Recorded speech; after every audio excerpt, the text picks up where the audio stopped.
morning, everybody. Welcome to the live composing show. This is Stephen Melin. Hope you're doing fabulous here today. About 1 minute ago, I turned on my microphone and realized that none of the sound was coming out. So I'm pretty sure I have a little mixer over here that controls all the mics.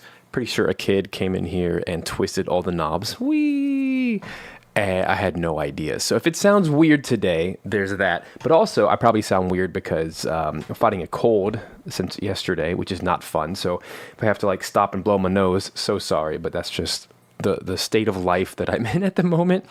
So hopefully I'm not peaking or anything. If the audio sounds weird from my microphone, please let me know and I can adjust it. But it sounds okay in my ears at the moment, at least good enough to move forward. Hope you guys are doing well today.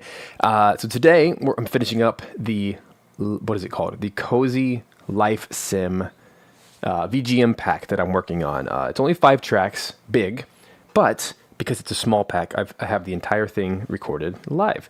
So just to kind of show off what I've done over these last several weeks, we have Village Morning, number 1, Farm Work, number 2, which is what we're finishing up today. Got all the live musicians recorded. I'm excited to mix that today. Number 3, Cozy Night, featuring a live clarinet. Rainy Day, number 4, which is like half the ensemble. So it's like live percussion. Already got live violin, flugelhorn, and all of these. And then the 5th one, Snowy Day, which is a lot of live flugelhorn and violin and vibraphone. And bass on all of these. Yikes, that is totally peaking. Hold on, let me try to fix that. Shouldn't take too bad. Let's see.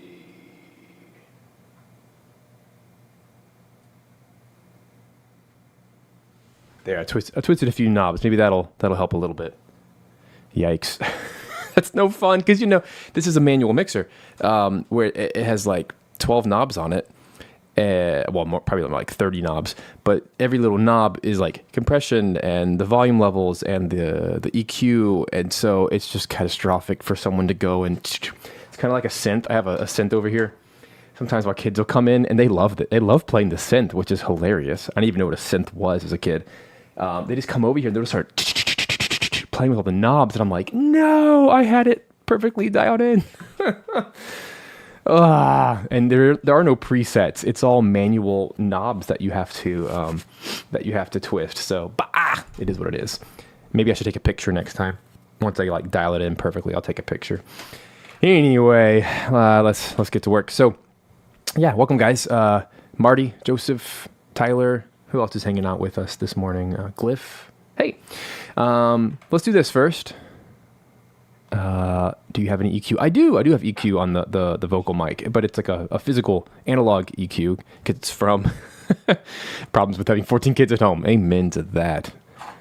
I mean, it's a miracle if I can make it through a live stream or a recording without a kid popping in and banging on my door. But we do what we got to do.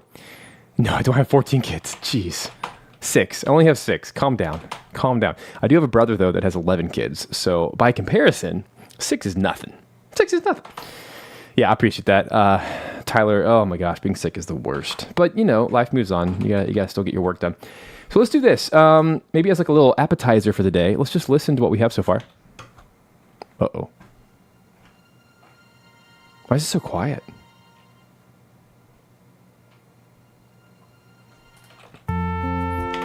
It's freakishly quiet. I don't know why. Oh, hold on a second. Let me go to my little mixer window. All right, let's try this again.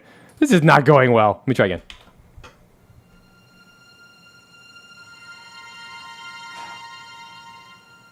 I think I have. There we go. I had so many tracks muted. My bad. Now I understand what's going on. Boshwa. Try again.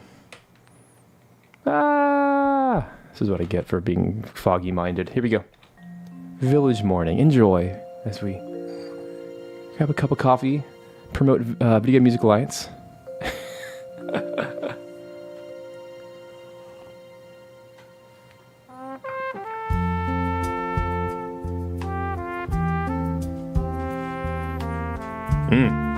I'm ready to play a cozy game.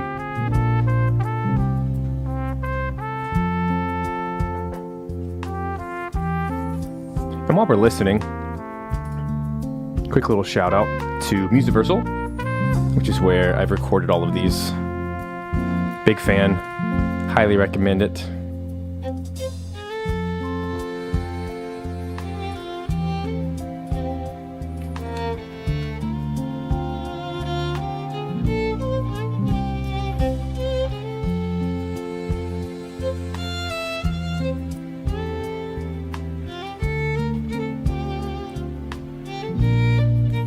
Thanks, Joseph. And they're all live.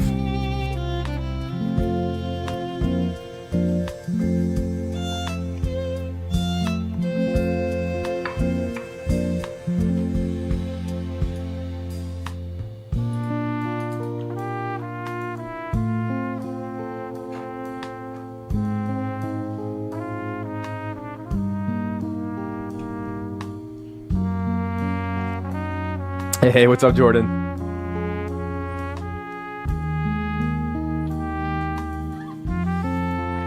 I'll do one more like final mix of everything with my speakers outside of the live stream, but for now, they're good enough.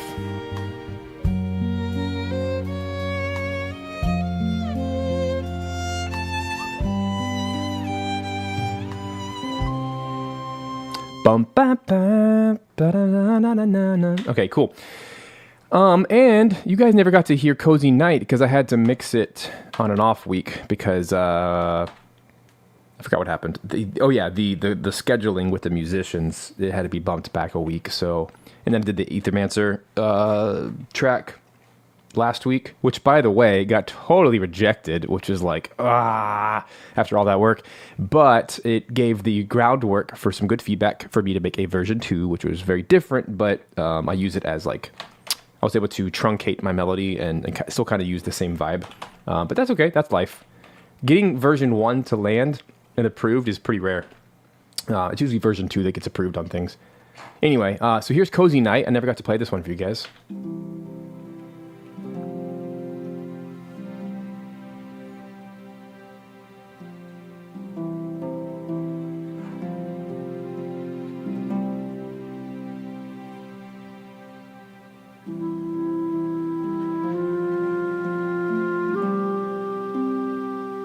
All live clarinet.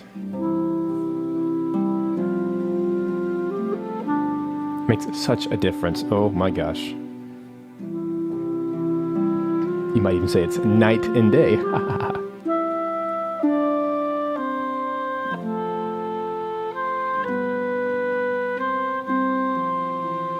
Marty, you can totally jump on Musiversal. I think it's about $200 a month with the discount.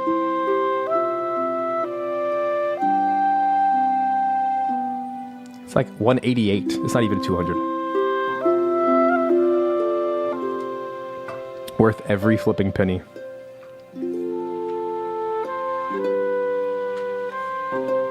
And that'll get you about six to 8 sessions a month.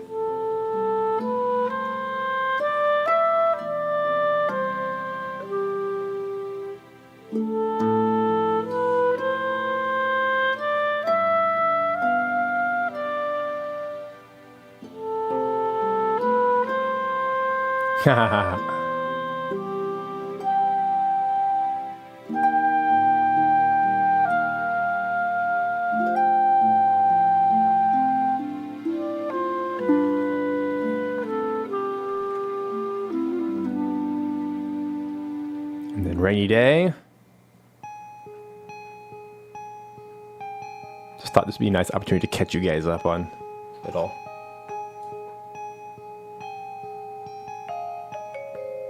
I mean, if you're going to make money from this, then spend money and you can make more money. Yeah, only $200 is insane. That's what you should be paying one musician for one track. Based on current rates.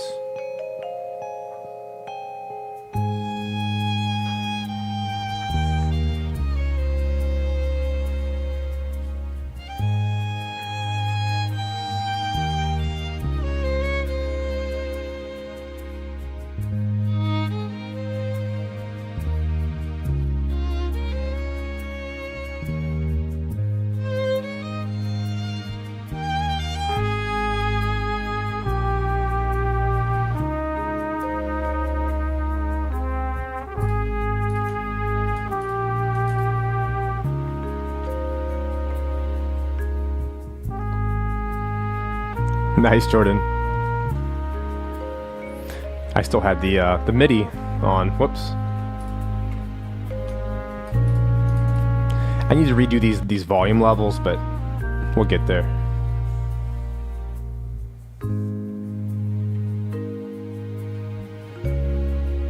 All right, I'll zip through that. And here's Snowy Day.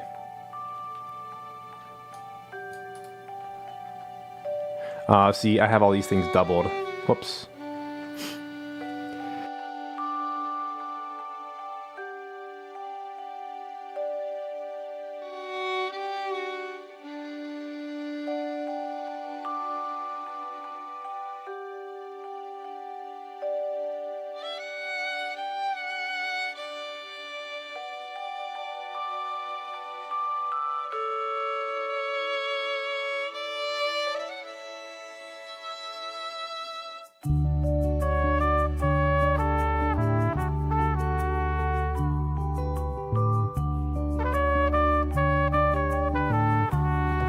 Hey, thanks so much, Joseph. It's 5 tracks. That's it. That's all it needs to be. It's all live with alternate versions.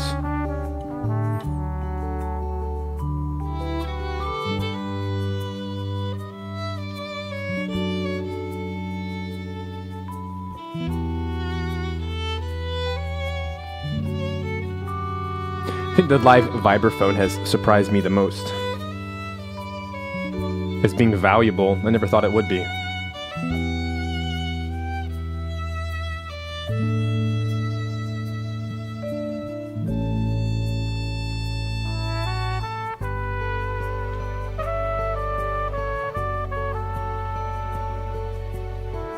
So this is the Snowy Day.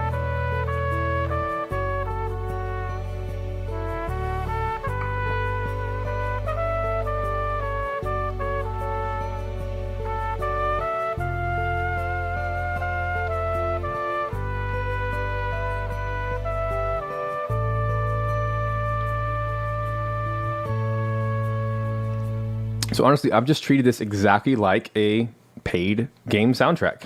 I've spared no expense, and I've tried to keep it budget friendly as much as I can. I say I have only spent a few $100s, maybe up to $500 at this point if you include art. But it's worth it because this is going to make thousands. I know it is. I've done this long enough to know how this process works, and so I'm at the point where I'm like, you know what? I'm just going to invest a little bit of money to make this the best possible pack it can be, even though it's small. And that way I can, reap the rewards in years to come. Because I know what sells and I know what people want in the game developer side. And I think quality trumps quantity all day, every day. And so let's jump to today's track. And I'm really excited. I actually have not even listened to any of it yet. But I have all of the parts imported. The only thing missing is live bass, which I would like to record here today with you guys. This is going to be exciting. So let's maybe start with the drums. I had the drummer record 2 takes, 1 brush kit and 1 rim shot. And I'm kind of indecisive about which one I want. And I'm using some auxes right now just to kind of group everything together. See, this is really upbeat. And I honestly might just deliver 2 versions. One that's the upbeat version and one that's more relaxed. Because this is very nice. And I love that whenever you record, live drum kit, you can control all of the mic placements. Not the placements, but the levels of every mic. So I have, as far as the mix goes, you can see it real quick. Right here. You'll notice like I have the kicks turned down a little bit. I have the toms a little bit higher. The snares a little bit higher.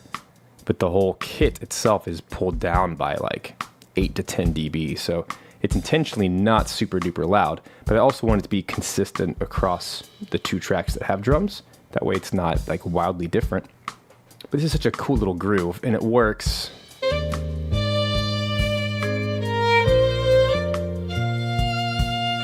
So what we're hearing right now is unfortunately multiple takes. There we go. Oh, this is so groovy. I don't think I've ever used this chord progression in my life, but it got stuck in my head. And I don't know if it's because I heard maybe a Persona track or something like that. I was listening to video game music one day, and I'm like, I love that chord progression. It's very anime. It's this, what is it?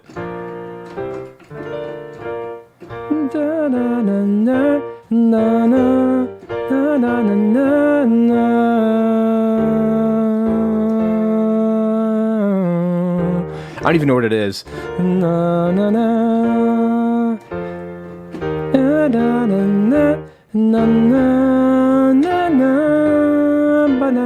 That's what it is. E flat to D minor to the G major. It's very anime, but I was like, I need to write a track with that. So it fell perfectly in line. It's so groovy. And this would be a good version right here with no melody, which with the upbeat.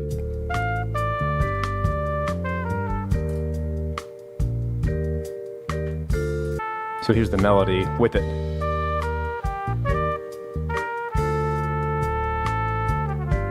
This is so perfect for this.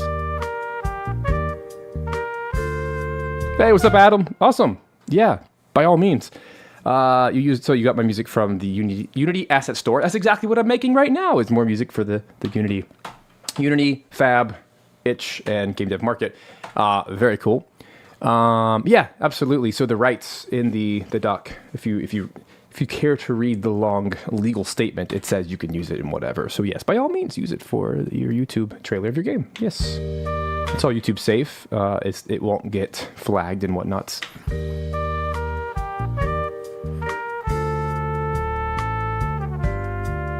Oh, I love this.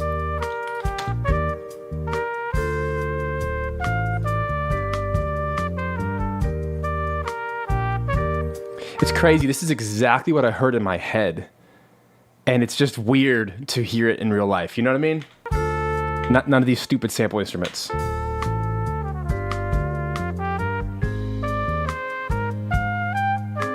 Yeah, Adam, you're totally cleared to use that. If you bought it, through the Unity Asset Store, then you're covered.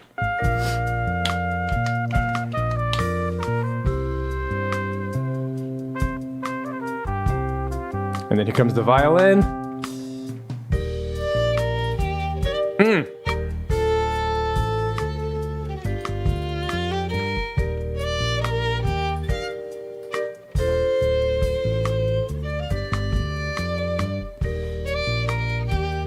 Ooh, Nisa even added the little, the glissando. So she totally, I love it. She has slayed every single track on this with that jazzy style.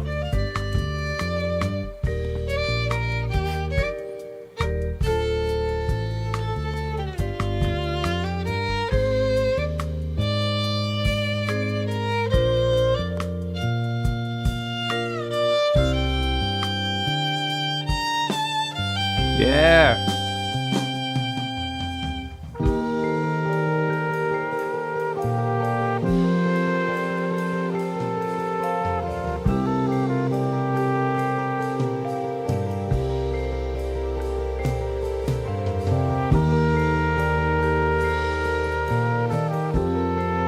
Oh, this is nice.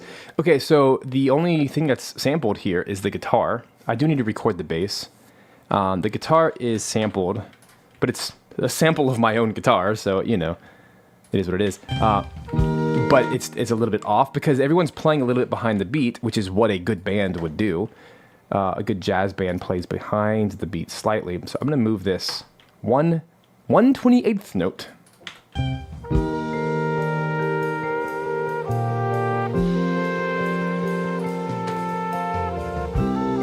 There it is.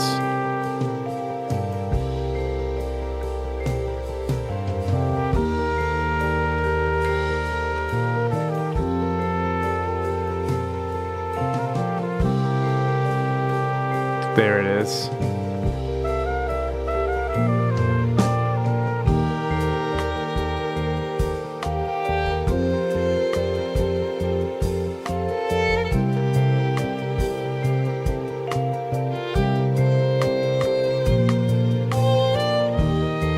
It's a little bit off the beat.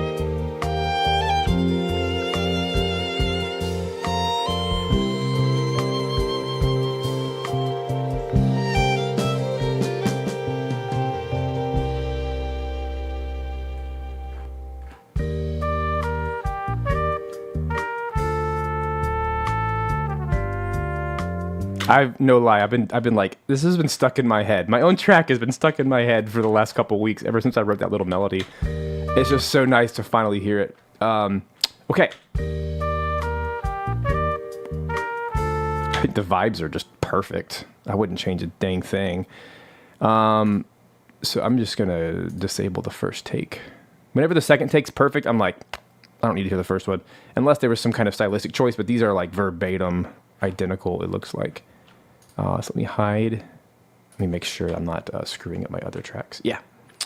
Oh, I definitely am. So here's what we're gonna do. We're gonna do it this way. Let me hide that guy. I only want one vibe. There we go. What's up, Chris?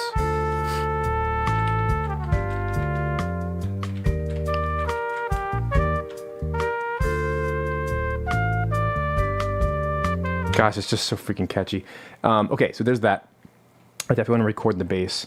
Okay, so just so we're aware, so that's like the upbeat rim shot version of the drums, but also had the drummer Sergio record a brush kit, because what I hear in my head is actually the brush kit, which is the little brush drums, that kind of thing.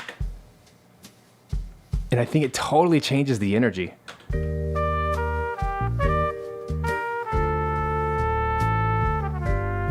And I like it just as much. I think I like it more though.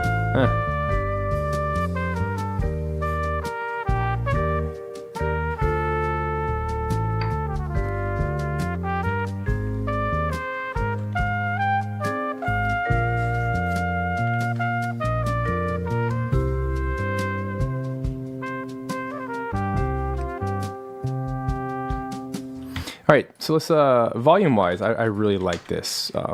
I feel like there was an issue here, though, in the breathing of the Flugelhorn. So, because there was a reason, he gave me a third take. It was only this section. Let's see what happened.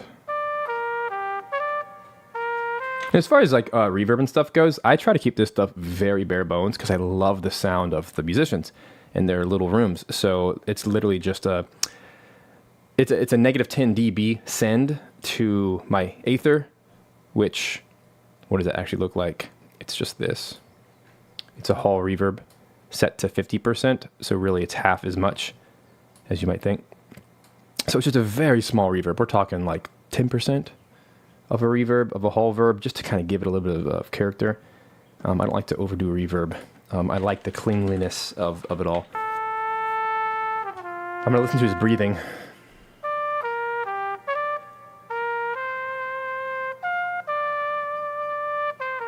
Yeah, I don't know why. What was the purpose of this extra take? Oh, he gave a little breath. Da da breath. Ba da da dum. I don't feel like I need it, honestly. So let's comp that. And here's how I do it. I just disable the one I don't like. And it looks like the other tracks I've been using for track 4 as my like permanent takes. So I'm gonna put that in number 4 right there. And then let's check out which one I like better here.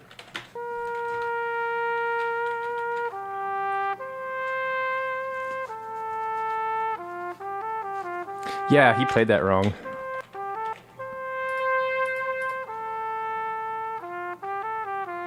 Darn. Okay, so I'm gonna have to do a little bit of audio wizardry. This is easy in Cubase though, in new window.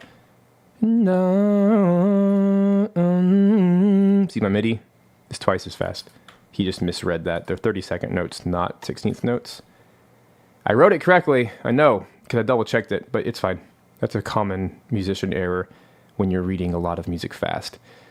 So you have to be willing to, that's a compromise. That is 100% the compromise. I did not sit in the session with these musicians because they're worldwide musicians all over the world. You can. Musiversal includes that. You can have the live sessions with them through Muse, which is like a Zoom room with high quality audio. you can totally do that. And I've done it before. It's a lot of time investment to jump in all these recording sessions and people at weird times, like 3 a.m. for me. I'm like, no way. So this is what happens is sometimes you just get a mistake and you have to deal with it. But this is an easy fix because literally all I have to do is take my time stretch and cut it in half. And that should solve it. Yeah, that's going to solve it just fine. And the solution is to take this and time stretch it by half a beat. And I'm going to do it quantized so that it's perfect, like this. And then take my fade tool and just crossfade, and it should be flawless.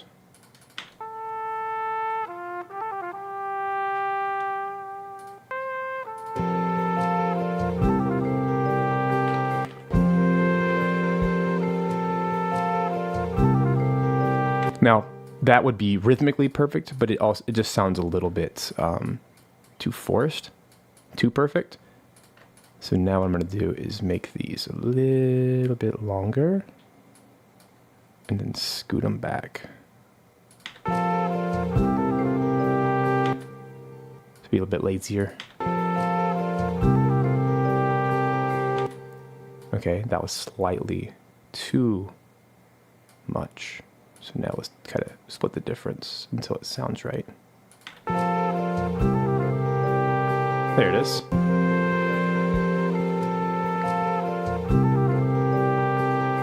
Yeah, it feels right. And then just for, clarity here, I'm going to take the end of this audio file and fade it out so it doesn't get tripped up with the audio stretching. That's one of my favorite functions that's unique to Cubase and Nuendo is that time stretching tool that you can just at any moment take any audio file and stretch it. You don't have to go through some complicated menu and like batch, some kind of external processing like in Pro Tools. Hate it. Hate that about Pro Tools.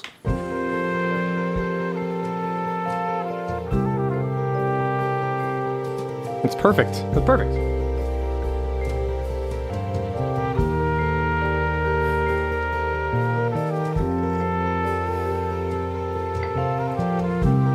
Hey, nice, Gabe. Thanks. All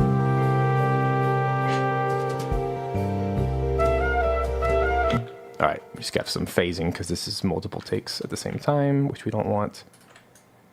Let me just listen to this one, make sure it's the one I like. Yeah, it sounds perfect. I don't know why he did another one. Let's see why. It's more separated. I don't know why he did that. Classic musician move. Plays it perfectly and feels the need to do it again. So, I'm very happy with that. Pop it down there. And then I can get rid of all these guys. All these extra takes that we don't need. So I like to disable them and hide them. That way I don't accidentally double up or whatever. So like that. Boom. Gone. Okay, so now Flugelhorn has been solved. Let's do the same thing for Violin, because these are quite different, and I need to decide which one I like better. I do think this playing style is a little bit too classical. If I was in the session live, I would have asked her to play a little bit lazier.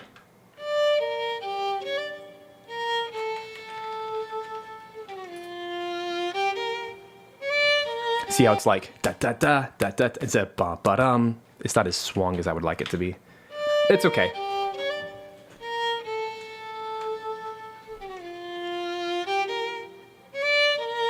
I'll show you guys the sheet music if you're interested in this kind of thing.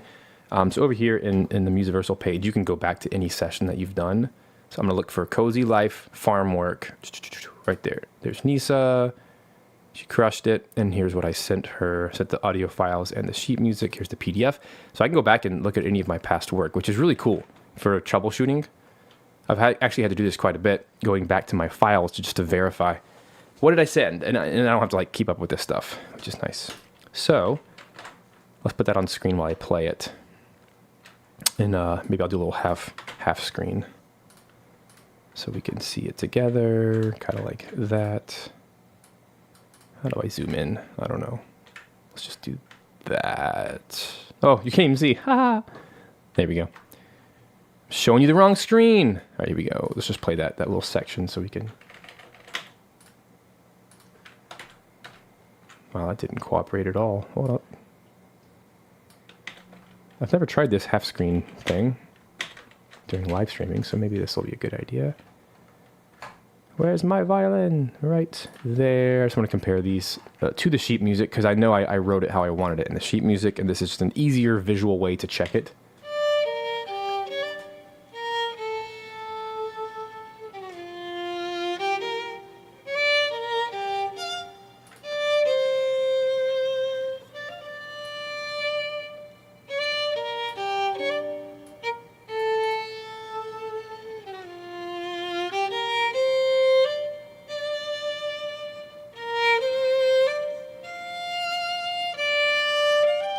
So she did a eighth note, a quarter note instead of eighth note. That's what bothers me. Let's see if she did it, fixed it. Yeah, she fixed it in the second one, so maybe I'm gonna listen to the second one only, because she fixed the rhythm.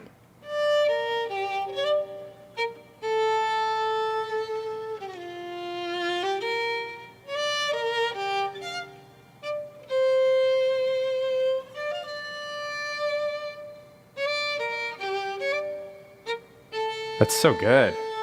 Like, I'm a violin player. I can't even do that. Not at that level. It's just so good.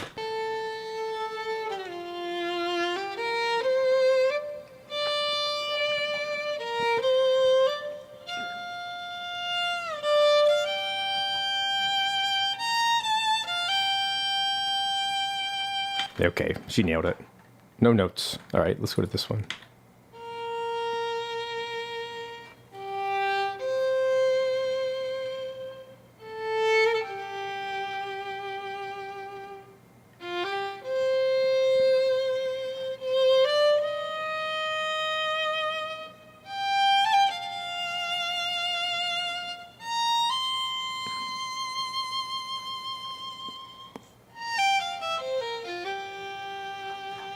Gosh, it's so good. By doing a double check against the first.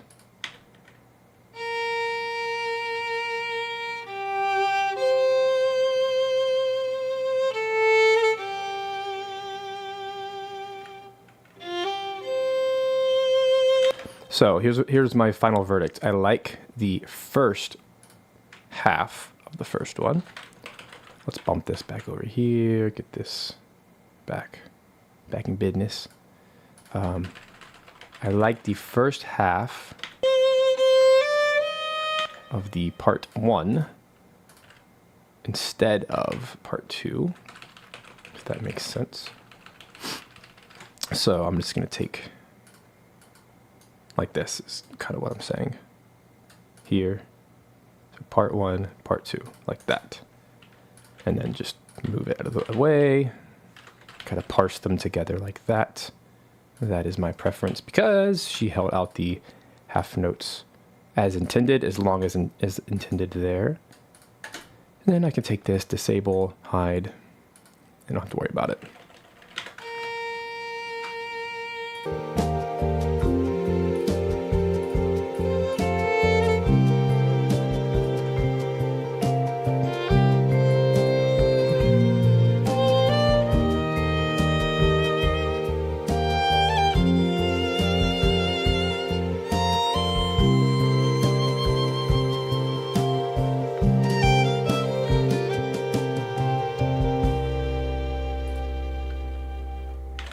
All right, this stays. This needs a big fade out right there. Really, everything does. Because I want this to be a very clean loop.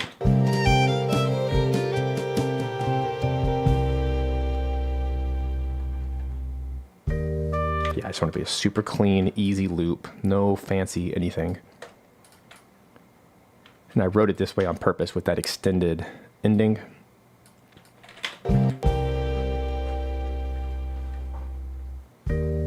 That way, just easy loop. Because here's the thing, for game developers who are not going to be using Wise or any other F mod, any kind of middleware. They're just throwing this into the Unity engine or the Unreal Engine, and they're clicking a little box that says loop, so a better loop. And I don't want to do any fancy anything. I just want it to work. Yeah, I'm in love with that brush kit. Let's put them side by side so you can hear it. So this is brush.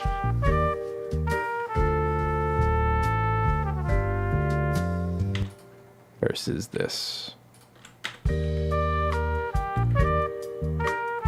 They're both valid. I just need 2 versions, that's all it is. The upbeat version versus the laid back.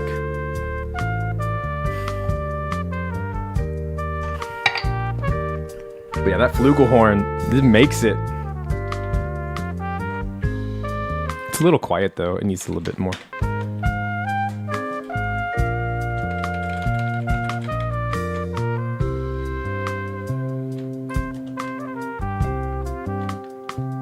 All right, I've got to solve this bass. So let's do some live bass. Here's how I do it. I use my Stream Deck here for my shortcuts. I open up my audio interface. Oops, wrong button. This one. Go over here to my right screen. Give me 10 seconds. I'm gonna grab the bass. Actually, let's do a quick little coffee break. And I'm gonna plug up the bass, make sure it's tuned, and then we'll start playing. So don't go anywhere.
Hello friends, welcome back to the live composing show.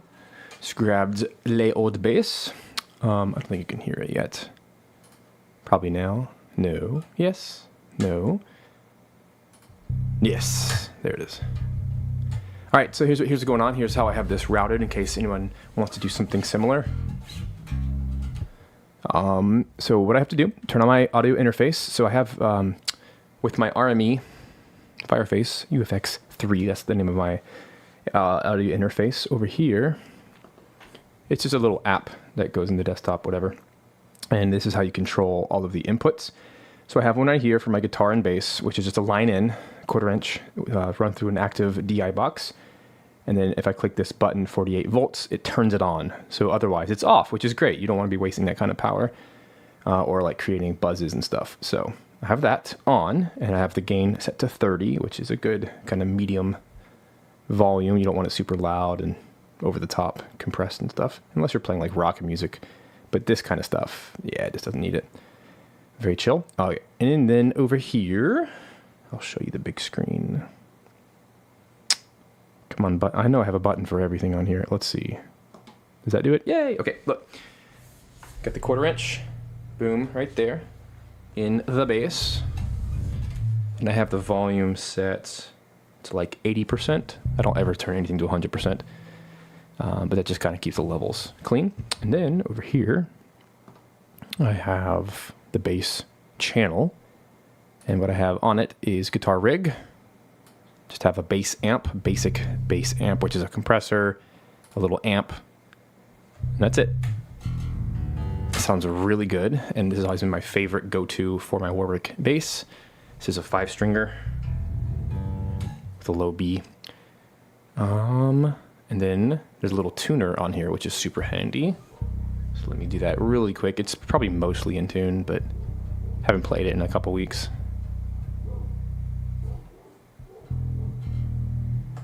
Got the dog barking in the background, probably hears the low rumbles. That dog barks at everything.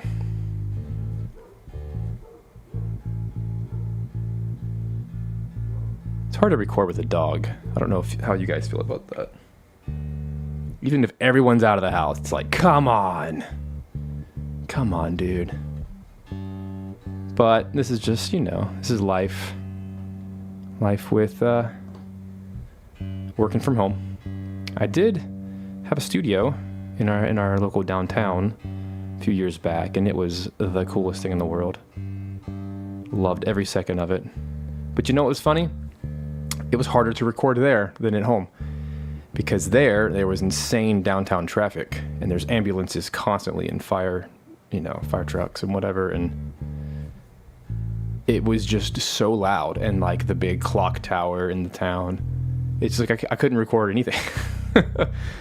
And so often in my recordings, you'd hear this like some sound from outside that you just couldn't fix, or airplanes and jets. And I'm like, what is this? This is crazy. This is not all it's cracked up to be. But at least here, minus the dog barking, it's pretty good.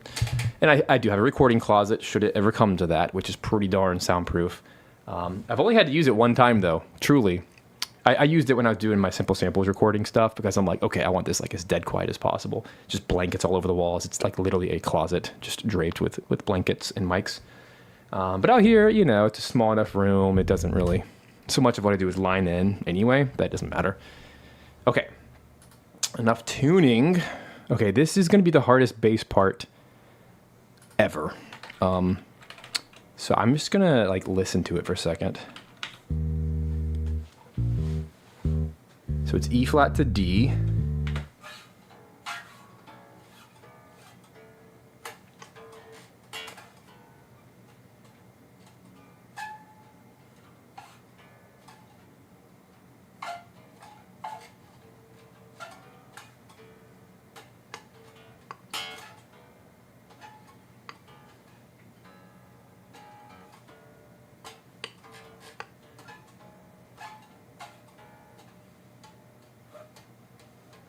This is going to be tough for me, but I want to get it.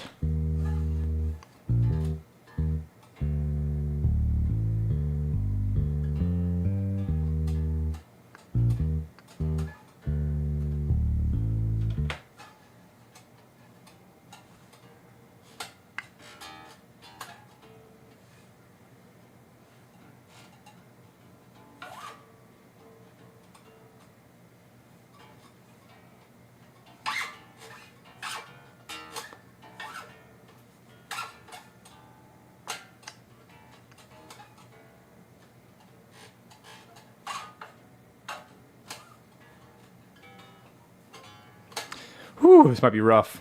Oh, you don't hear it? Dang it. I'm sorry, guys. I'm over here just shredding. Shreddings. That's a kind word.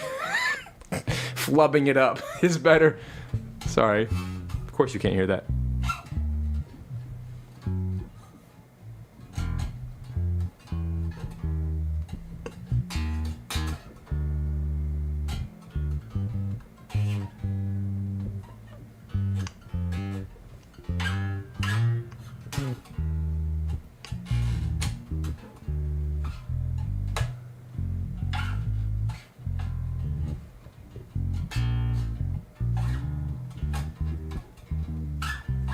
I'm determined to get this, though, because this bass is an instrument I want to get better at.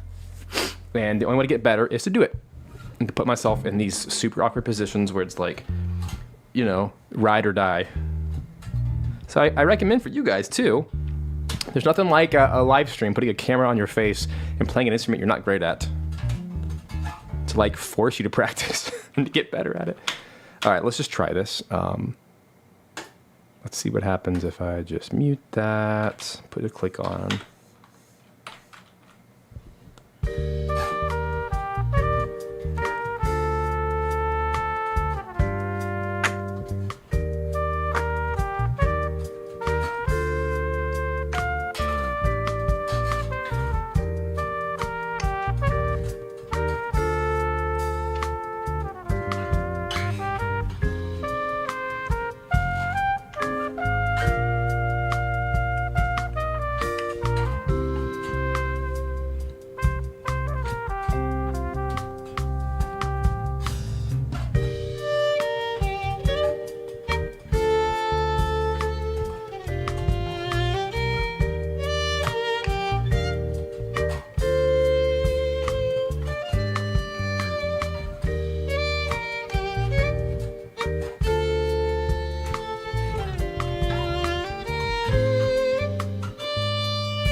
It's not terrible. Obviously, that's unusable, but it's setting the right tone.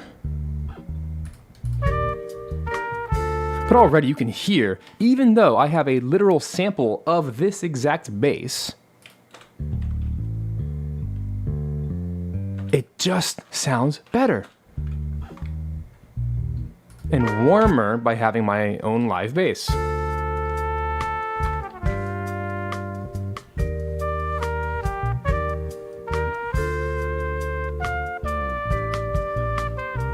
I just got to figure out my freaking key here. I'm not used to doing mode mixture in any kind of bass music. Not sure what... Hey, Jordan, maybe you know. What would you even call that mode-wise? Effectively, I'm in E flat major. No, I'm not. I'm in B flat major, but I'm throwing in G majors. Not sure what you would call that, except maybe chromatic mediance. But effectively, you know, I'm doing the key of B flat. We're doing 4 chords, 3 minor. Obviously, G's not in the scale, but that would effectively be 4, 5, 6. A major 6, so major 4, minor 3, major 6. Yeah, it's weird, but it's very anime Japanese sounding, which I like, which I think is very fitting for this. I love how warm that sounds. So let me just kind of fiddle around for a sec. I've got to figure this out. So I'm pretty close. Not bad for my first try. Almost everything is based on 4th and 5th relationships anyway.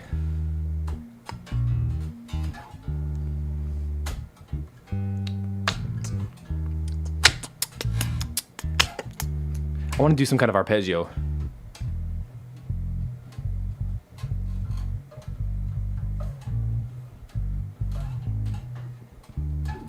So, bum bum bum bum bum dun dun bum bum bum bum.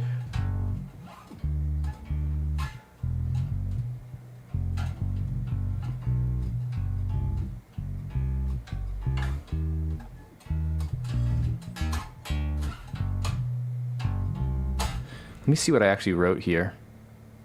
I'm not going to be able to play exactly what I wrote, but it's a good starting spot.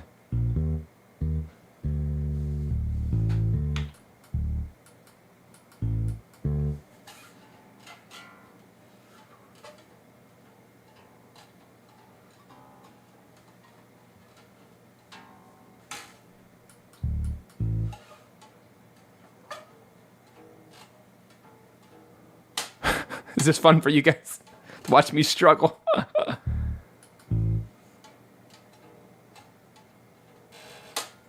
that how it works?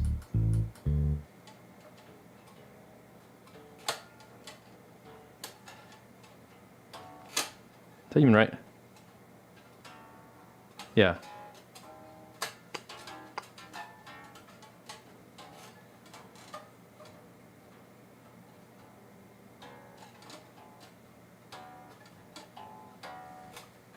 I want to get it.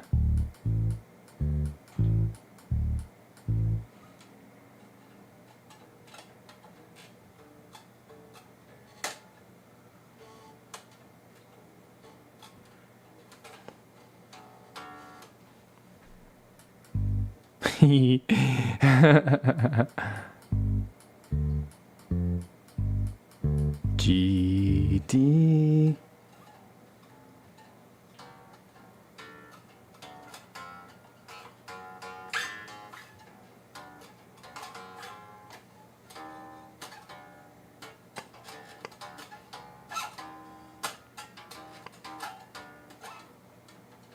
Thankfully, I'm a quick learner.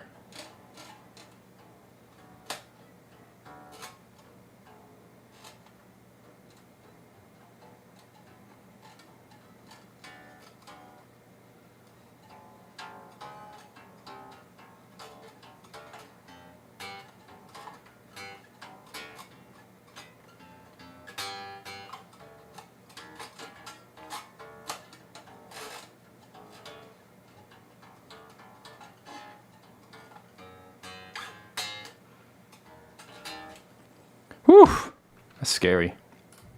Okay, I'm gonna do probably a couple takes here,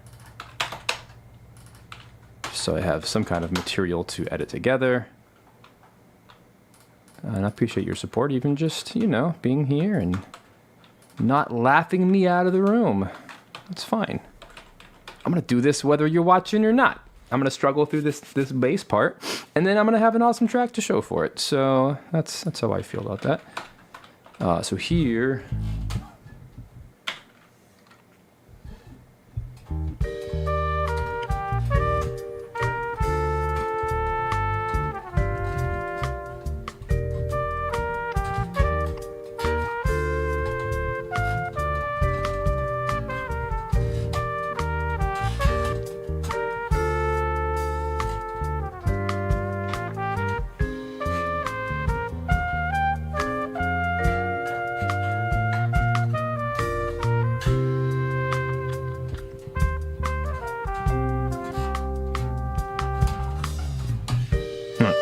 let's record.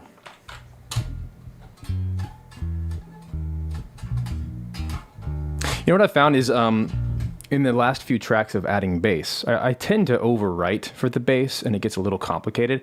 And it's sometimes just simplifying it by me physically playing it forces me to simplify, and it actually sounds much nicer and warmer, which is probably what we need anyway. So this is a good problem.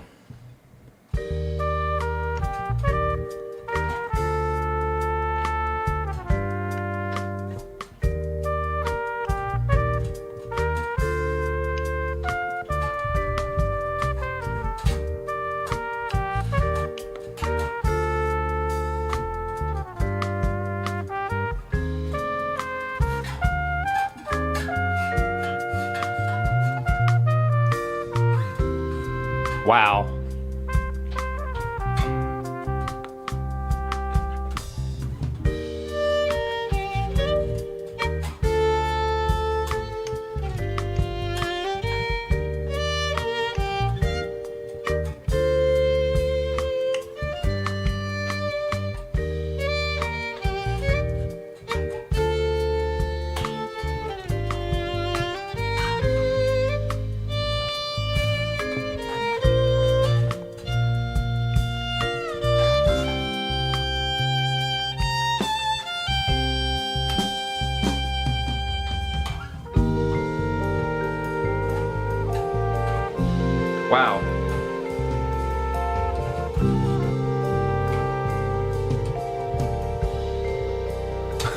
Jeez.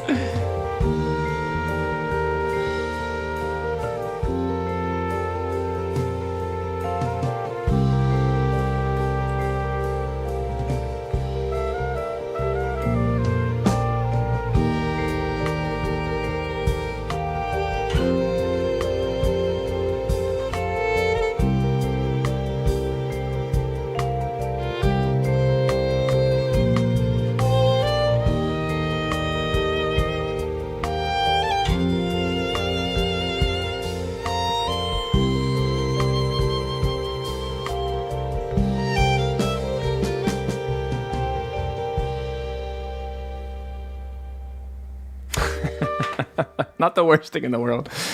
Oh my gosh. It's getting better, I promise. You can just have the patience with me. I knew this would be the bulk of today just because it's not my strength. But I do really enjoy playing bass. But this is part of it, you know? Huh. Thanks, Mello.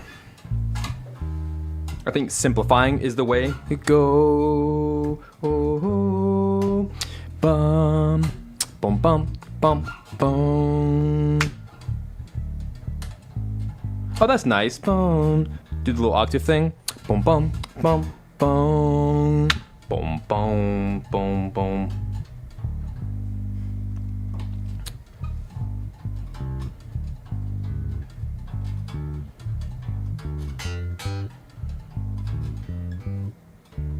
That's a bit much.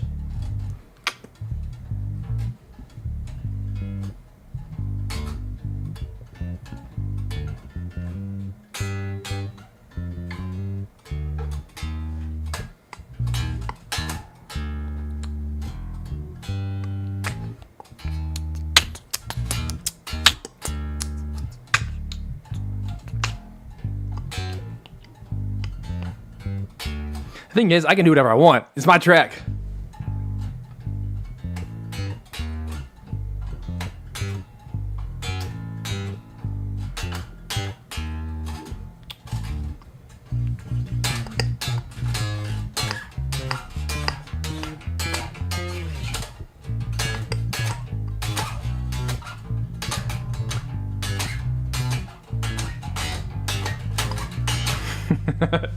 I love slap bass.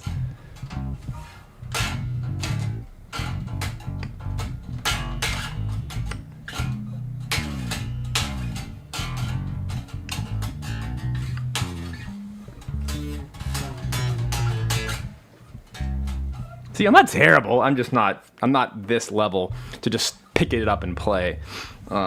Yet, like I can with other instruments, but I'll get there. I have enough string time. It's just, if you think about it, I have like hundreds, not even, I have dozens of hours of bass in my life. I have tens of thousands in piano and maybe thousands in string instruments, you know, bowed instruments. So I know what it takes to be good at an instrument. I just haven't put the time in. But this is my way of putting the time in, is just trying stuff. Anyway, I kind of like this idea of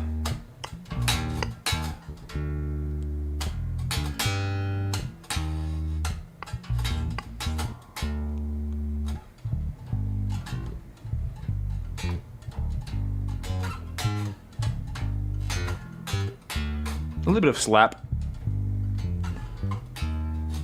It has a little bit of motion, and it's not just completely stagnant, because we need something there really, really bad.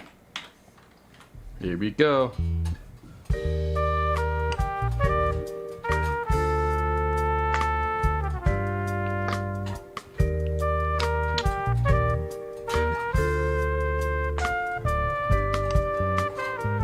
Dang it.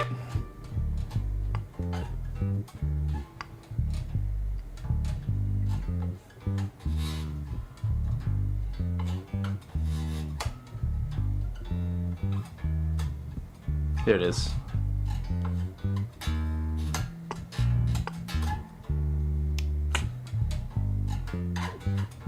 It's so tricky. It's fun though. Any of you are bass players, Jordan? I'll play some viola for you if you need. Here we go.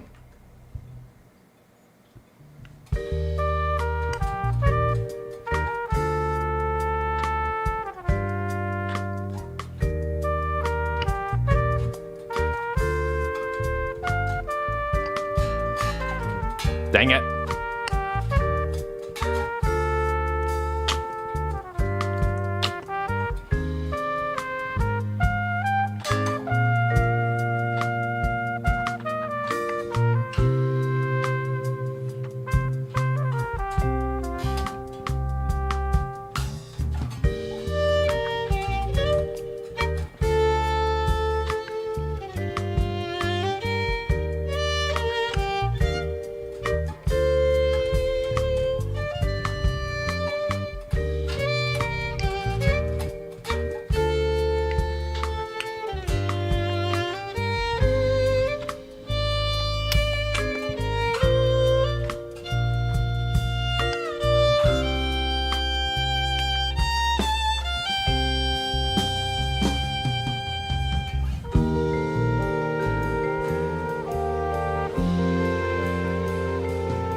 All right, almost there. Almost got it.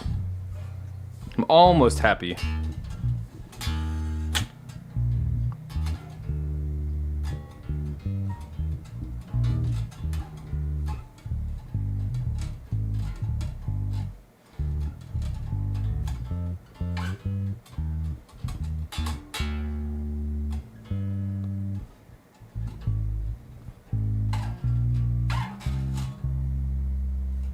Let's try again. Again, thanks for your patience. This is fun for me. Hope you're having fun, at least a little bit. There is a struggle that has to come with it. It shouldn't be easy.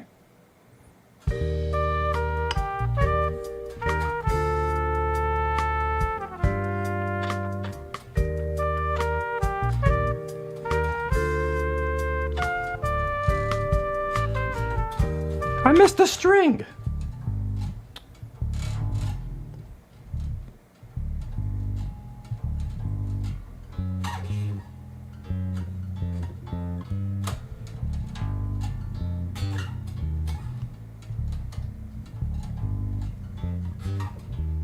There it is. All right.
Okay, that one was like freakishly close. So that's my favorite so far. I do want to do one more. That way I can comp things together and be done. Because this is kind of torture, not being great at the instrument.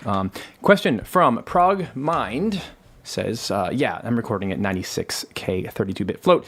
That's for a lot of reasons. I'm a big believer in recording at the highest quality you can, and then you compress down to what the needs of the client are. So 99% of the time I deliver in 48K 24-bit. And so when I record at 96K 32-bit, it actually makes my 48K mixes higher quality. So what it's really doing is it's hiring the ceiling, or the what's the word for it? The headroom is kind of what you'd call it, the headroom, which means I can just hear more details when I'm recording at 96. I can hear all the little high frequencies, all the low frequencies, and I have monitors and headphones that are high enough quality they can handle. I can hear the difference versus doing a lower sample rate. And I've learned that I can go higher than 96. In fact, I can go to 300 something with this insane Fireface that I have. I could go all the way down to 384K, which is just madness and stupid. It's pointless. But I know people that, especially in the Hollywood world, they'll record at 192. For sound design purposes, you might want to record something higher, because whenever you slow down and time stretch stuff, as I do very often, the higher your sample rate, when you time stretch something, it's now making it slower. Therefore, you're lowering the sample rate, right, effectively by going down to 48K, by doubling it. So to avoid all of those nasty artifacts and all of the like harmonics that might come from that, by recording at 96 and then time stretching down a little bit, you won't hear those artifacts as you've already seen. I literally took the Flugelhorn part and cut it in half. I slowed it down by half. And then it sounds perfect because there's no like headroom issues going on. Not headroom issues, but there's no, because of the sample rate change, there's no issues that way. But from a mixing perspective, I can just hear more when I do 96. So that's where I've landed. I don't feel like anything higher that's necessary. 48 would be fine. It just wouldn't be the best. And I can handle the best. I have the resources to do that, which is fine. Anyway. Yes, Marty, I agree. The drums are just killing it. Okay, let's do one more take. And this time, here's what I'm going to do. I'm going to do the brush kit. I'm going to record to the brush kit, and I wonder if that'll change the way that I play.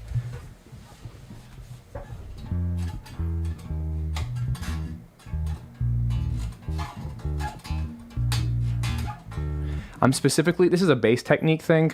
I'm going to use my thumb when I'm playing the lower string so I can stop it.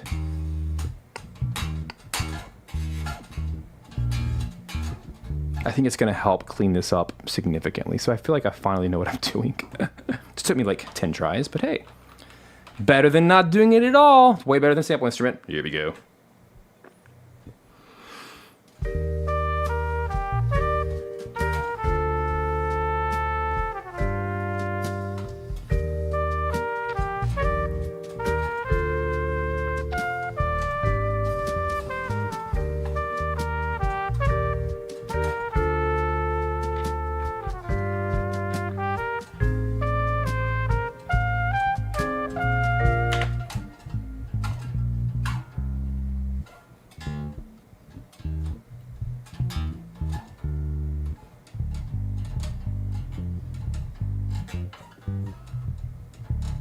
I'm trying to keep this clean.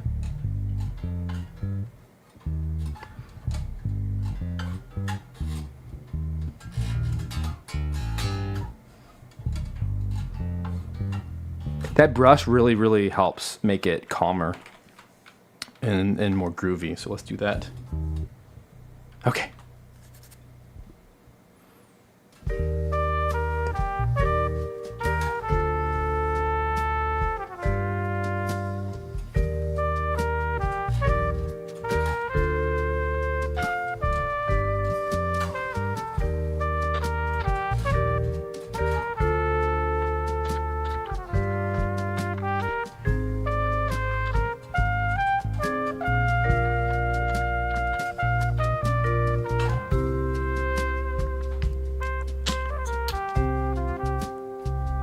There it is.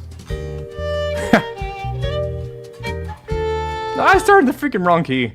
But it's okay. It was mostly there. I'm just gonna punch in. Yay. I'm not used to E flat at all. It's okay.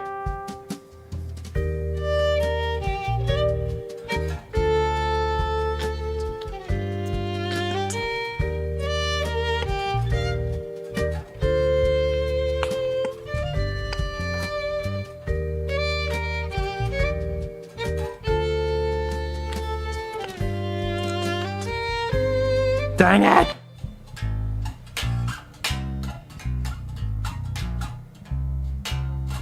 These darn flats, man. I'm so used to G and D and C. Not this flat nonsense. It's okay. I'm learning so much.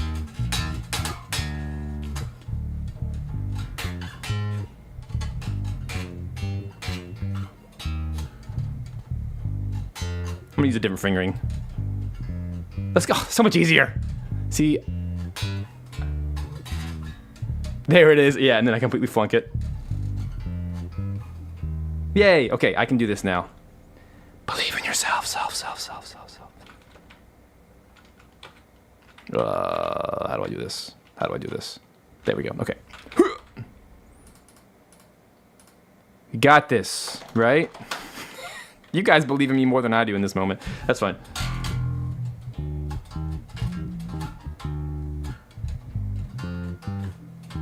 I have overcomplicated this to death. This is easier to play than I was making it seem. Here we go. No. Here we go.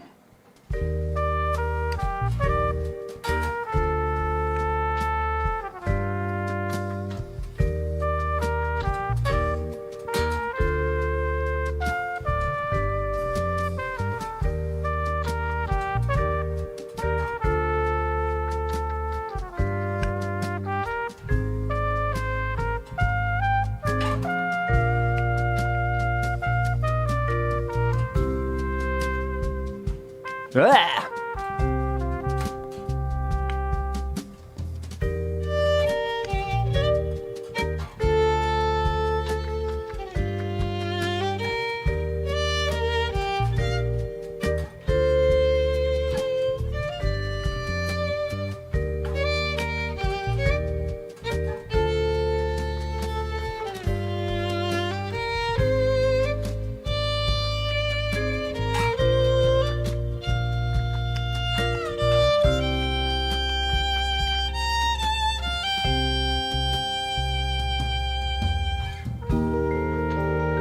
This is the one. Finally understand this blasted track.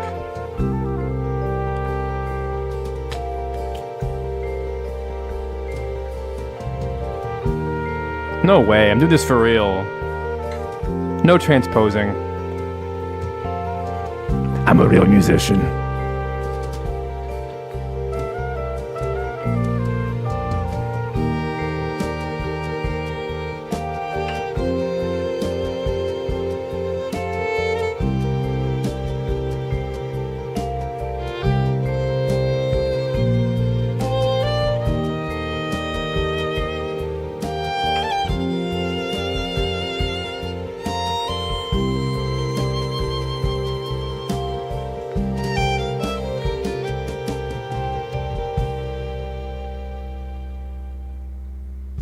Yeah, got it. Woohoo! That deserves a coffee break.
Welcome back, everybody, to the Live Composing Show, the place where anything can happen.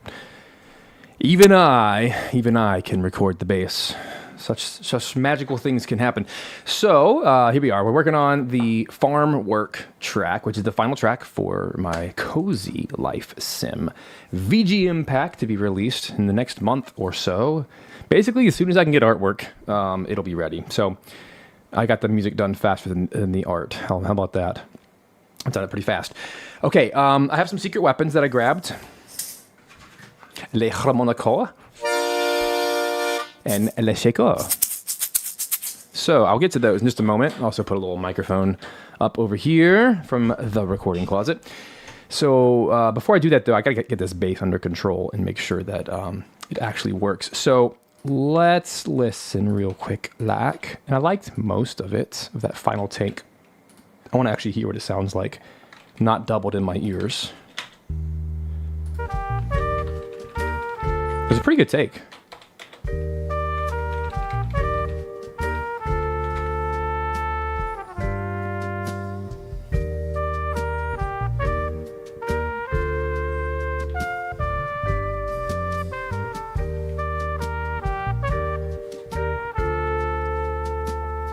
Very calm.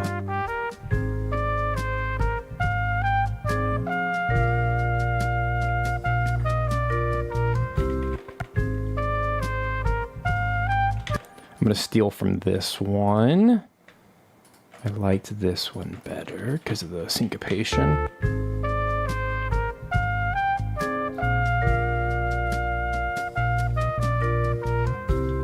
But the vibes are not vibing.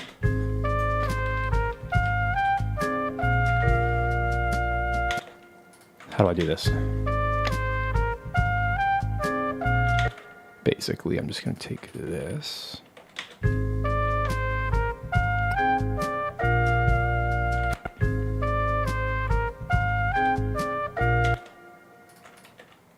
Maybe like that.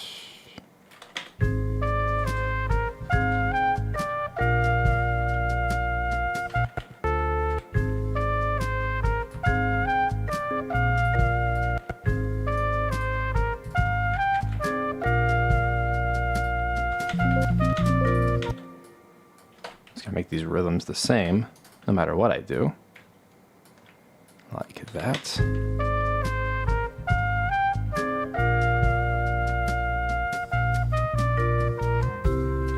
Fine, I'll keep it how it was.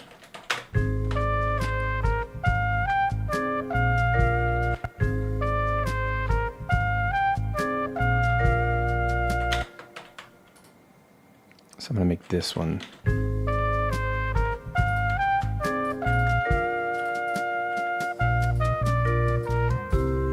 Going to be a crossbreed of these two to make sure it matches the... I don't like it coming in early, actually.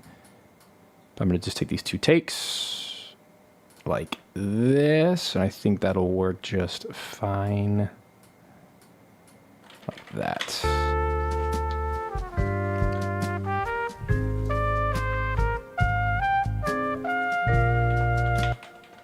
No, I think I just... Dang, I just like the original. Okay, fine. I had to try it just to see.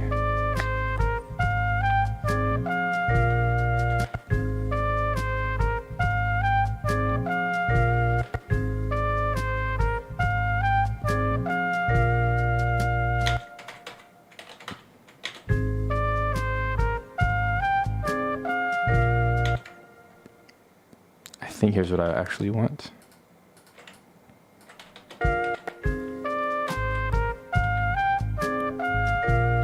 Yep, just a little extra.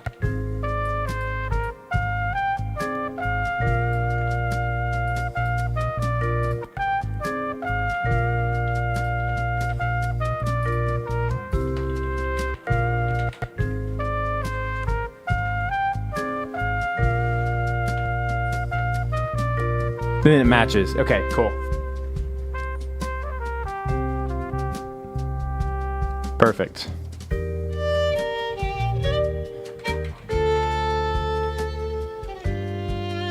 This is why I'm glad I have two good takes, because because then I can do stuff like this. Like I made one error there, but I can just take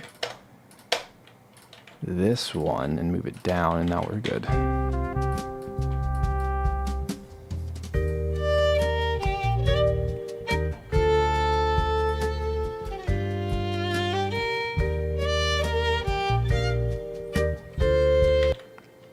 That one was wrong. So same kind of thing, just move it.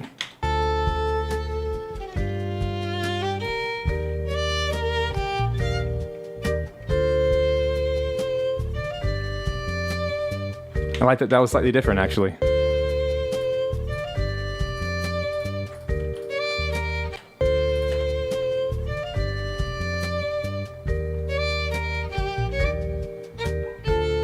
Yeah.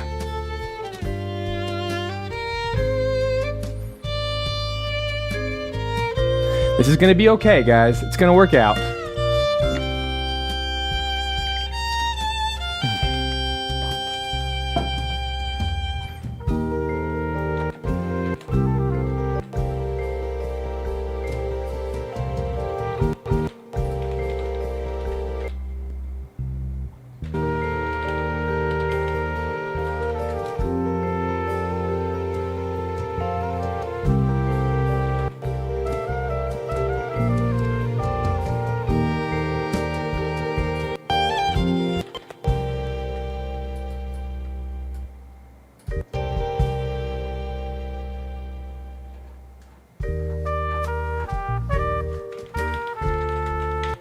Only thing missing is the very first note is off ever so slightly.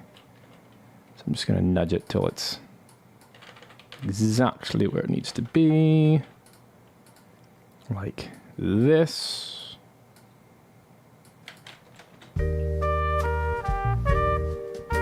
Perfect. Although I don't like how smeary that sounded right there. So take it from the other. Yeah, sounds so good.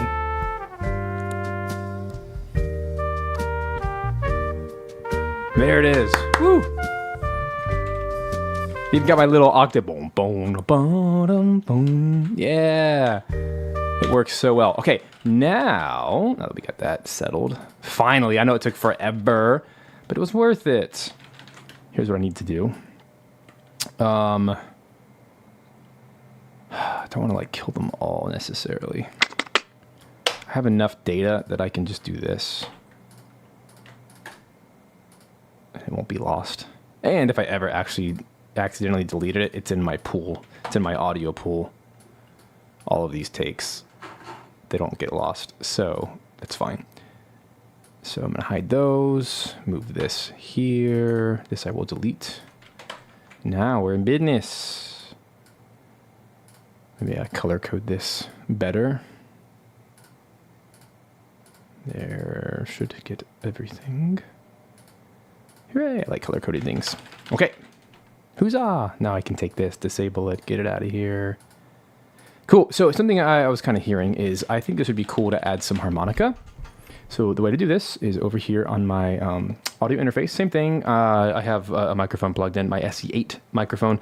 I have 4 of those. No, I don't. I have 2 of those.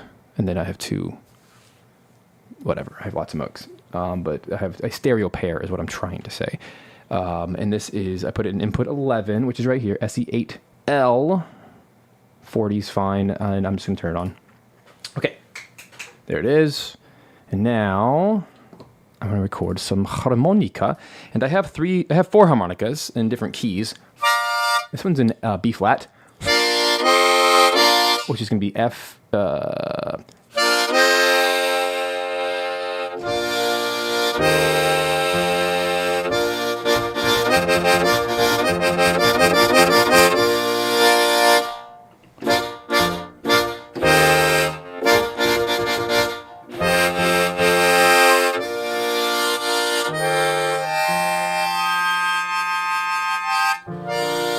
So it should it should theoretically work because it's in the key of B flat, even though we're not playing B flat chords. It might clash with the G chords, so I gotta be careful here. Let me just experiment.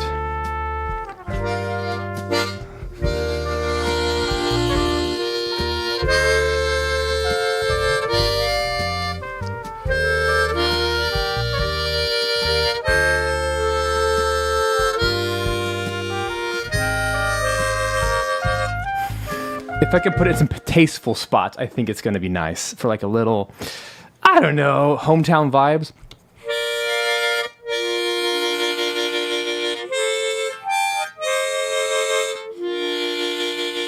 I did it in the first track and I liked it a lot.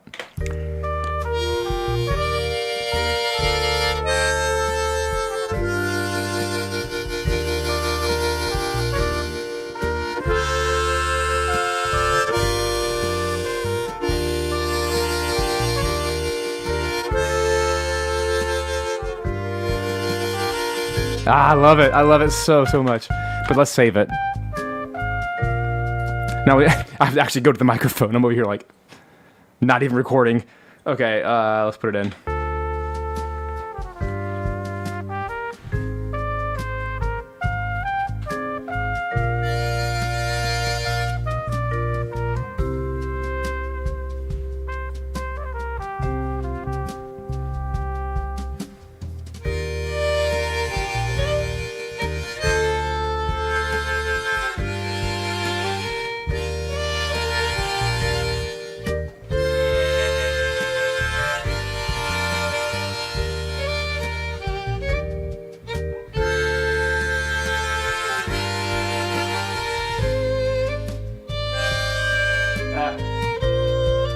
It kind of falls apart there because the modulation there to the A flat.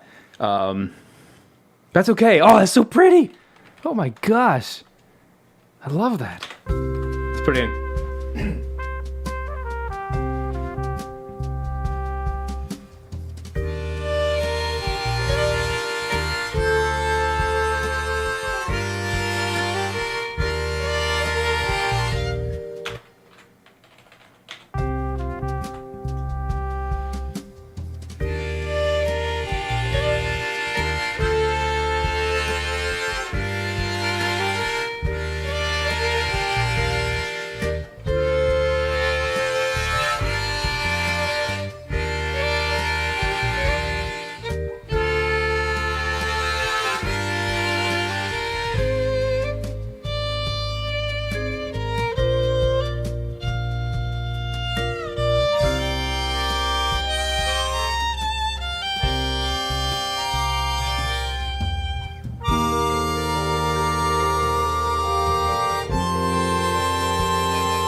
I think it's okay.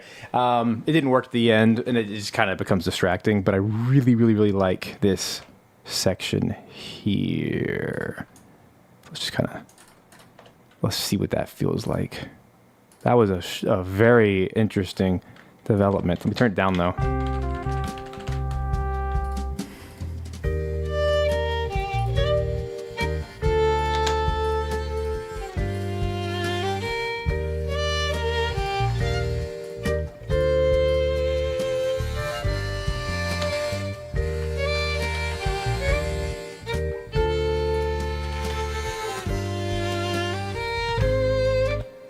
This just needs a new channel.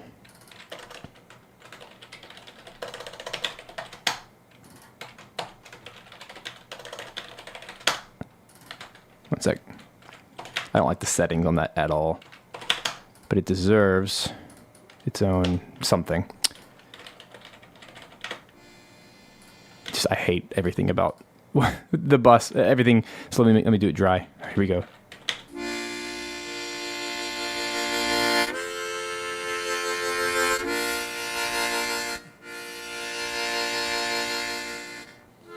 Dang it, you know what? It was peaking. I need to turn that way down. I'm going to turn it down by 10. Let me just do it again. It's a short part. Now that I know what I want.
It has that accordion vibe, which I like.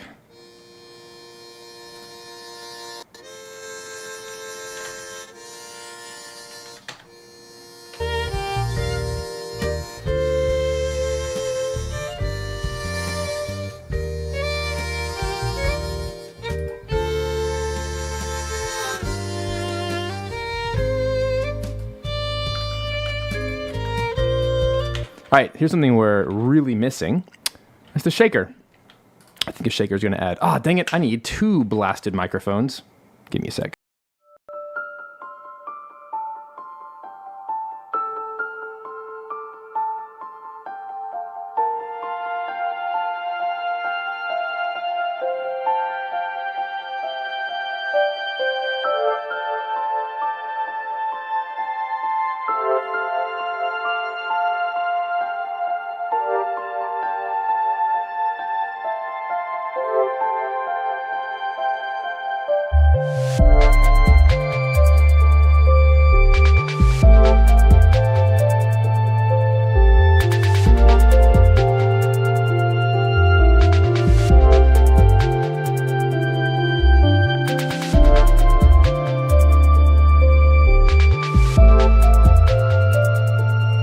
All right, fastest break ever.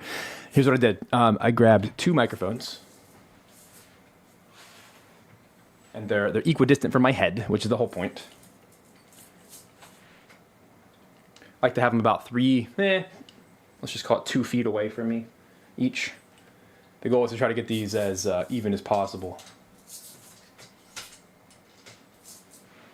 There we go. They're a matched stereo pair. And that way, I put the shaker in the dead center. And it's going to pick it up equally from both sides. So over here in my session, this is my favorite way to record shakers. It's so cool. And I hard pan the left one left, the right one right. It creates this incredible stereo image, which is so nice for this kind of music. So let's put it in.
Thank you. Sorry. Bah!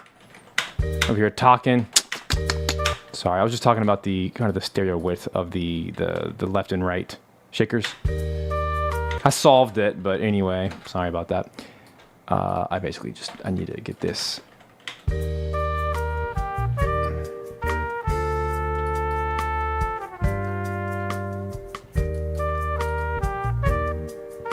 Sounds really tight. Sounds tight! The best way possible. So 65.1. No, 65.1.1. That is my start. Sweet. Yeah. So smooth.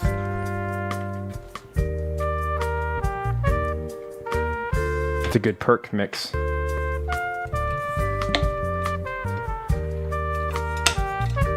And to answer the question earlier, yes, so these are the SE8 mics.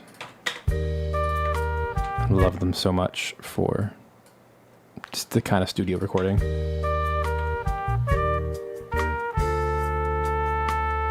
What I was trying to say earlier is that this should work without any drums. And probably without melody.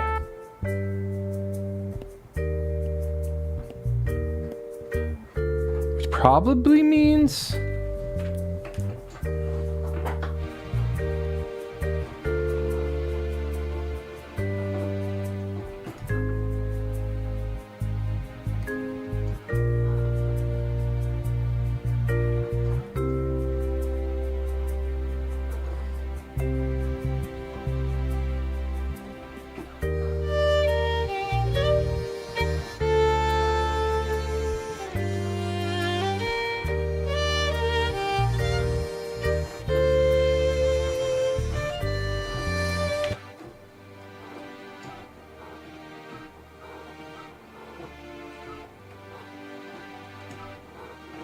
I think I will do that.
bounce that.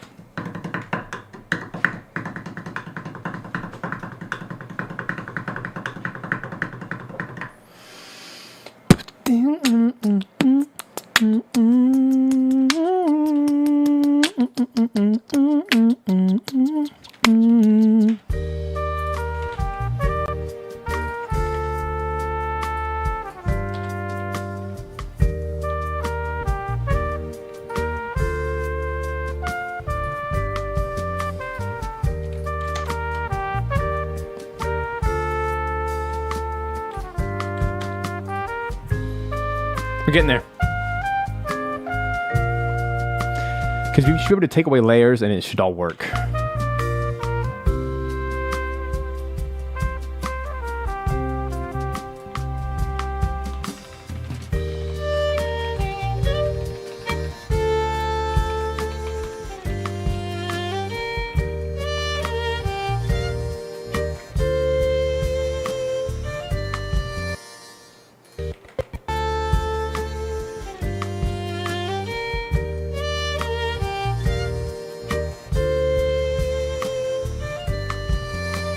The only problem is that goes to a G major, and this is playing an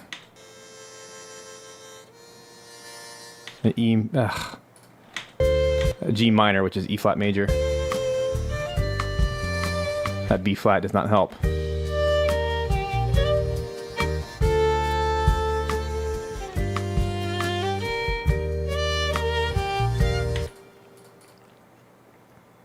Do I dare? I might dare. Give me 2 seconds. Let me grab a C harmonica. Ha!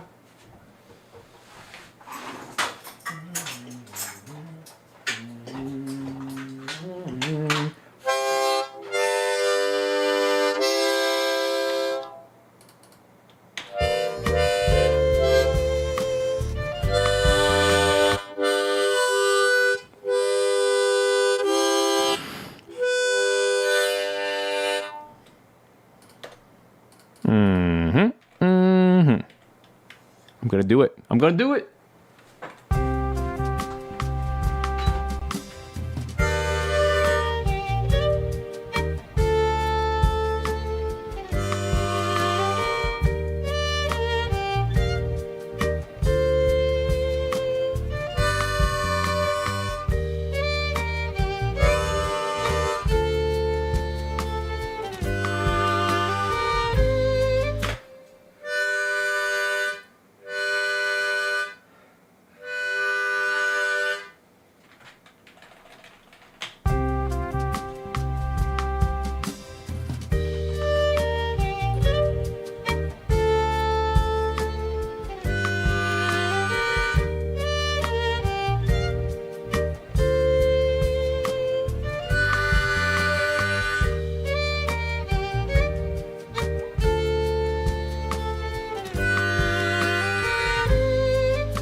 See how that sounds.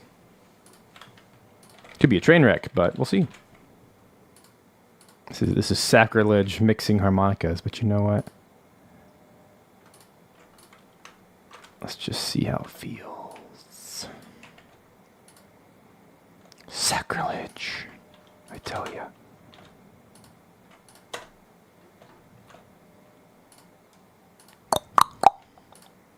Sometimes you just gotta do what you gotta do. I want the freaking chords, but I want to play them. You know what I mean?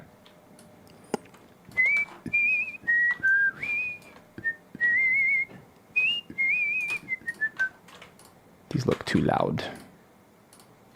I'll make them like -2. All right, and then just a little bit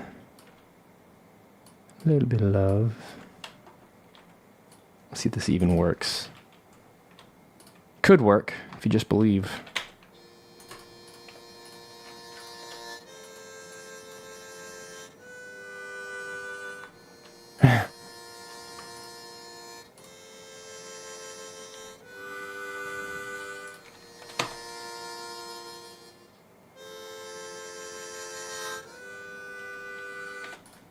Not the worst thing in the world, so it's more about the timing.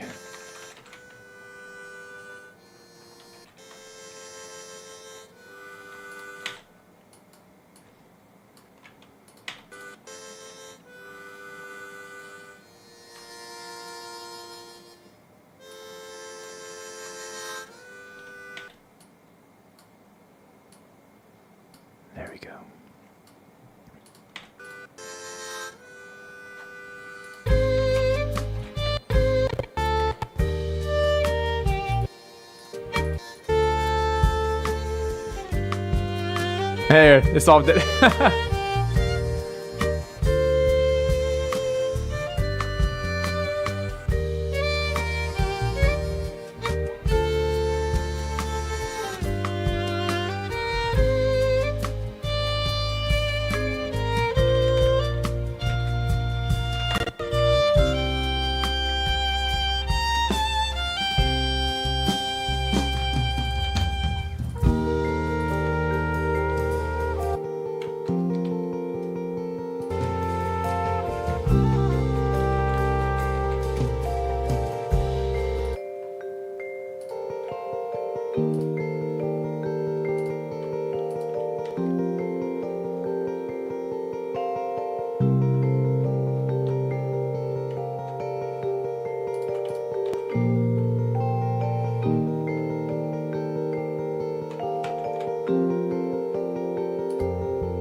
These drums are off by just a hair.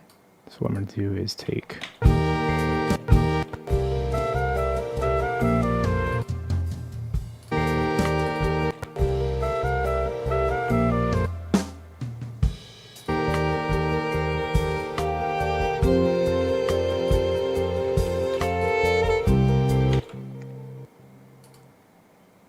So my solution for this is I'm going to take the drums right here.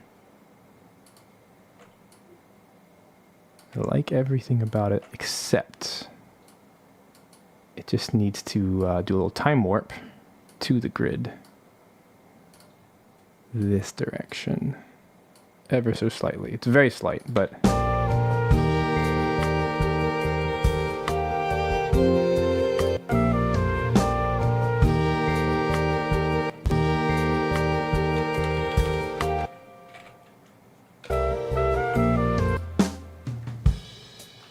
right there.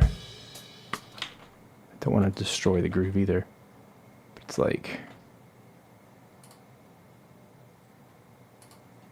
this needs to go.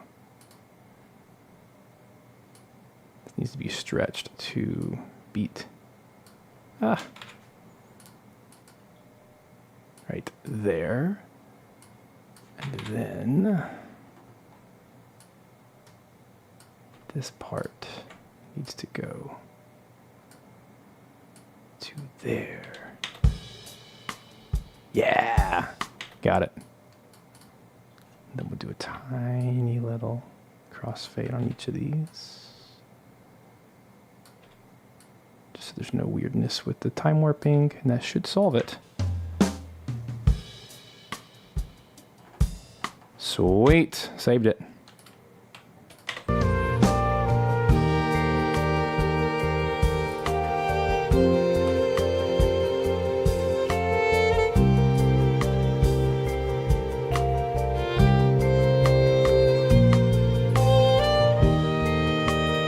A shaker adds a lot of motion.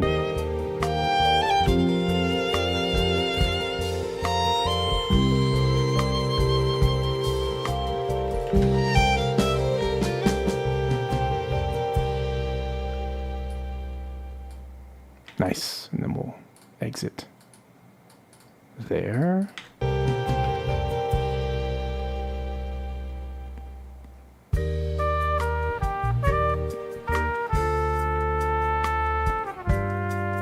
Now I'm just going to do a passive listening to it through my speakers, my monitors, and see how it feels.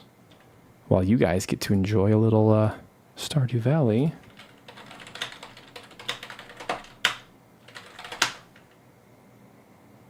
Let's try this one. Sorry.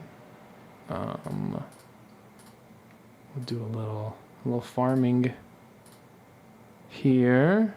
Let you guys enjoy that while I do some mixing. Yeah, here we go. From the top.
Ready, friends? Alrighty, ready. So I am super happy with that.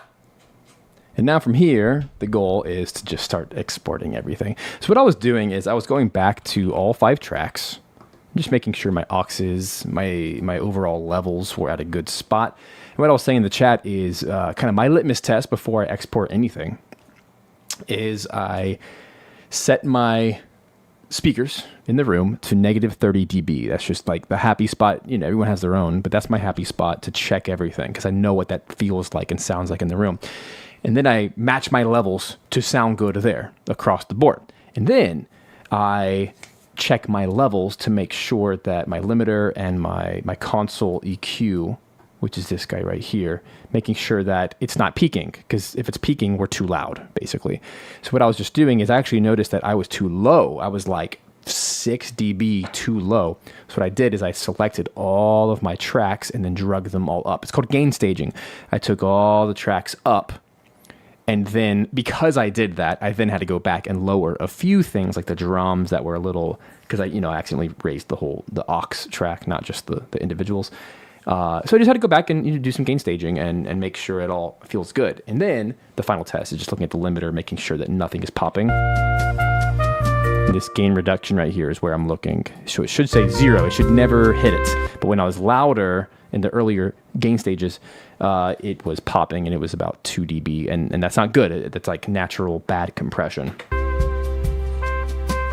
Now I have a nice healthy 6 dB dynamic range between soft and loud. So this is going to work really well in the game.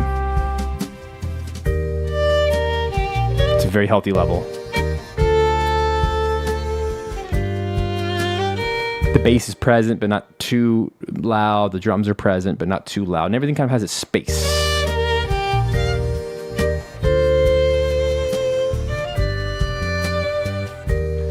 Makes me even more glad that I recorded the bass live. It gave it so much more warmth and gave it its own little lane in that mid frequency, mid to low frequency, and it doesn't fight with anything, and it's not too notey, or there's not too much, and by playing it live, it just, solves a lot. So hooray! Obviously, there's still some work to do with, lining things up and all that, but like pitch-wise, everything's solid. I don't feel the need to auto-tune anything at all in the entire set.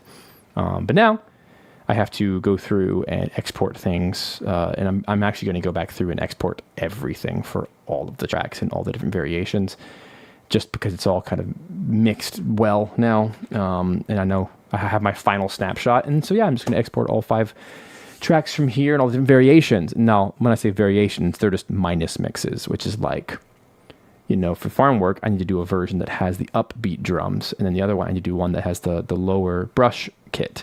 And then maybe a few different versions that have like, yes, melody, no melody. Shaker, yes, drums, no.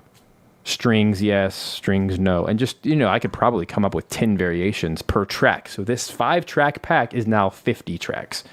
That's what I'm talking about. That's really, really powerful for a game dev to have, because now they have different layers. They have different, pre-produced layers. It's like stems, but better. Because devs don't always know how to use stems. They're not going to want to throw them all in there and play around with them. They just want this, version A, version B, version C, and then they can just crossfade in between them as actions happen on screen. Like you pick up a shovel and all of a sudden the shaker comes in, or you start farming and all of a sudden the melody comes in, and then you put the shovel down and then the melody goes away, but it should all kind of crossfade naturally. And by having the different versions, that's really, really easy to program for game dev. They literally just throw in the track that associates with the action and then set a crossfade. It's a little checkbox, and then boom, it just makes their lives easier. So I suspect this is going to sell well and help a lot of game devs in this space, because that's a booming genre right now. That's why I made this. I wanted to test it because my last few game hires have been this genre, this cozy village building thing, which I've never done before until last year. And now I've done several projects in this style. So I just felt like, okay, I should just make a pack. This is clearly a need in this space right now in the indie world. So yeah, so I'm gonna go from here, export them out, and get my artwork done, get the music up in the next month or so. That's my goal. I'm kind of at the speed of my programming, and which I could do this whole thing in a day. I just have to set some time to do it and get all the art and assets and stuff ready, make a YouTube video, all that stuff with a walkthrough. But yeah, I'm really happy with how this turned out, and it makes me excited to do another one. Honestly, once I get through Ethermancer, which will be like the next month or two, I'm probably going to come back and do some kind of RPG or like battle pack or something with live instruments, because I can't get enough of it, and it's so useful recording with live. So anyway, hopefully that this was helpful for you guys. Hope this was fun for you. Thanks for being a part of the experience. And yeah, you'll have some music to listen to soon. I'm debating whether or not I should put this up for streaming or just casual listening, because apparently a lot of people have been reaching out recently through email and YouTube comments and stuff saying, is your music available to stream? And they want my video game music pack stuff, which is kind of crazy to me that people want that, but apparently they like it. So give the people what they want. Anyway, I'll talk to you guys next time. Can't wait for whatever we're doing next time, probably with Ethermancer, or I might take a break. I don't know. We'll see. Either way, thanks for hanging out.